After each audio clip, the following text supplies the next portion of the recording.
Hi, எல்லோரும் நல்லா இருக்கிறீங்களா? நான் இன்றைக்கி இங்கே ராஜ்மா குழம்பு செய்ய போகிறேன். இது சாதாரணமாக நார்த் இந்தியன்ஸ் தான் செய்வாங்க. அவங்க சப்பாத்தி சாப்பிட்றதுக்காகத்தான் மெயினாக இந்த குழம்பு செய்கிறாங்க. இதுதாங்க ராஜ்மா. நான் இங்கே 3 பிடி ராஜ்மா எடுக்கிறேன் குழம்பு செய்கிறதுக்காக. நம்ம இந்த ராஜ்மா ஒரு நாள் முன்னாலேயே ஊற வச்சுருந்தாங்க, அடுத்த நாள் தான் குழம்பு செய்ய முடியும். இதுக்கு என்னென்ன தேவைன்றதை நம்ம பார்க்கலாம். ராஜ்மா 3 பிடி, தக்காளி மீடியம் சைஸு 3, வெங்காயம் மீடியம் சைஸு 2, மிளகாத்தூள் பெரிய ஒரு டீஸ்பூன் அளவுக்கு, மஞ்சள் தூள் 1/4 டீஸ்பூன், தனியாத்தூள் 1/2 டீஸ்பூன், உப்பு தேவையான அளவுக்கு, ஆயில் 4 டேபிள் ஸ்பூன், சீரகம் 1/4 டீஸ்பூன், இஞ்சி 1 இன்ச் அளவுக்கு இருக்கிற பீஸு, பூண்டு 10 பல்லு, கசகசா 1/4 டீஸ்பூன், பிரியாணியில் 1, சோம்பு 1/4 டீஸ்பூன், ஏலக்காய் 1, பட்டை 2 சின்ன பீஸு, லவங்கம் 3, தண்ணி தேவையான அளவுக்கு, கொத்தமல்லி தழை தேவையான அளவுக்கு. இப்போ நம்ம ராஜ்மா எல்லாம் நல்லா ஊறிட்டு இருக்குது பாருங்கள். நேற்றே தண்ணியில் ஊற வச்சு எடுத்து வச்சுருக்கிறேன். நான் இந்த தண்ணியெல்லாம் வடிகட்டிட்டு எடுத்து வச்சுருக்குறேங்க. இது நம்ம இனி குக்கரில் போட்டு நல்லா வேக வச்சு எடுத்துடணும். பாருங்கள், நான் இது குக்கரில் போட போகிறேன். இனி இதுக்கு தேவையான அளவுக்கு தண்ணி ஊற்றி கொடுக்கலாம்.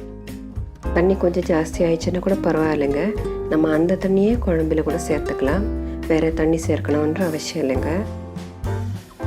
இப்போ நம்ம கொஞ்சமாக உப்பு கூட சேர்த்து இது வேக வச்சுடுத்துடலாம். பாருங்கள், நம்ம ராஜ்மா பீன்ஸ் எல்லாம் இப்போ நல்லா வெந்துட்டு இருக்குது.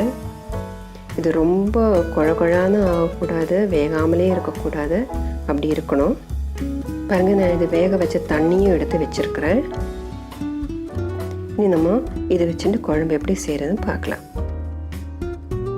நான் இங்கே ஒரு சின்ன கடாய் சூடாக வச்சுருக்கிறேன். கடாய் சூடானதும் நான் அதில் 2 டேபிள் ஸ்பூன் எண்ணெய் ஊற்றி கொடுக்குறேன். இப்போ எண்ணெய் நல்லா சூடாயிட்ருக்குது.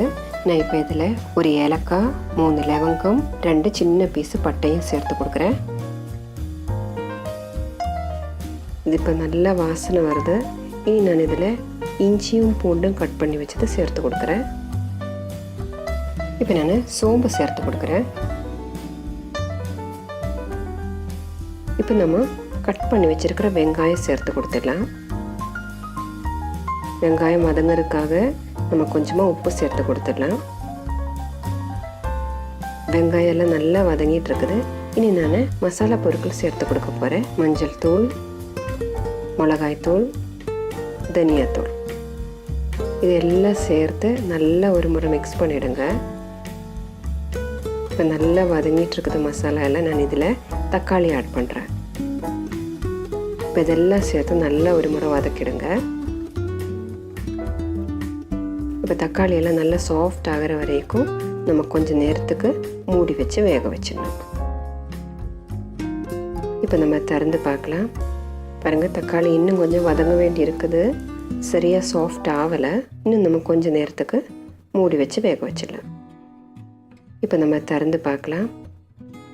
பாருங்கள், தக்காளி எல்லாம் நல்லா சாஃப்ட் ஆகிட்டு இருக்குது. இனி நம்ம இதை இறக்கி வச்சுட்டு இது நல்லா ஆறுனதும் நம்ம மிக்சியில் போட்டு நல்லா அரைச்சி எடுத்துடலாம். பாருங்கள், நான் இங்கே வெங்காயம், தக்காளி, மசாலா எல்லாம் வேக வச்சதை அரைச்சி வச்சுருக்கிறேன். இனி நம்ம குழம்பு எப்படி செய்கிறதுன்னு பார்க்கலாம். நான் இந்த கடாயை சூடாக வச்சுருக்கிறேன். கடாய் சூடானதும் நான் இதில் 2 டேபிள் ஸ்பூன் எண்ணெய் ஊற்றி கொடுக்குறேன். எண்ணெய் சூடானது நான் இதில் 1/4 டீஸ்பூன் சீரகம் சேர்த்து கொடுக்குறேன். சீரகம் எல்லாம் சூடாகி நல்லா வாசனை வருது. இப்போ நான் கசகசா போட்டு கொடுக்குறேன். இது கருப்பு கலரில் கூட வருதுங்க. அது ஃபலூடாயில் தான் அதிகமாக யூஸ் பண்ணுவாங்க.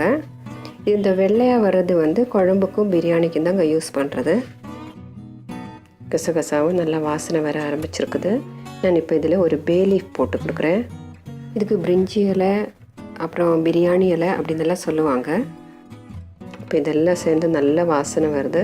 இனி நம்ம அரைச்சி வச்சுருந்தது சேர்த்து கொடுத்து நல்லா மிக்ஸ் பண்ணிடலாம்.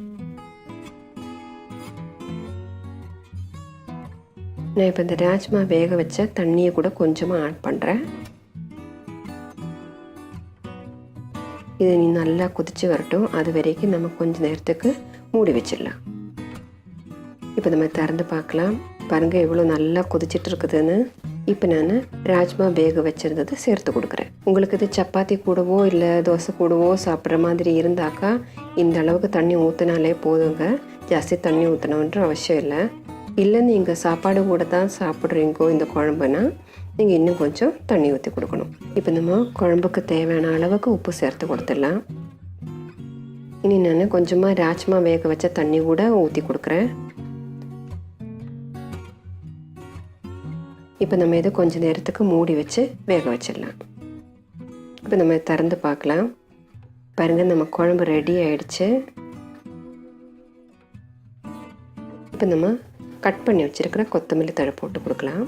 சாதாரணமாக நார்த் இண்டியன்ஸ் வெங்காயம் வேக வச்சு அரைக்காமல் பச்சையாக அரைச்சி தாங்க இந்த குழம்பு செய்வாங்க. வெங்காயம் வேக வைக்காமல் அரைச்சி குழம்பு செஞ்சதை விட இந்த மாதிரி குழம்பு செஞ்சப்போ எங்களுக்கு எல்லாருக்கும் ரொம்ப பிடிச்சிச்சு. அதனால தான் நான் இது உங்களுக்கு செஞ்சு காமிக்கிறேன். நீங்கள் எல்லோரும் இது செஞ்சு பாருங்கள். ரொம்ப டேஸ்டியான ஒரு குழம்பு தாங்க இது.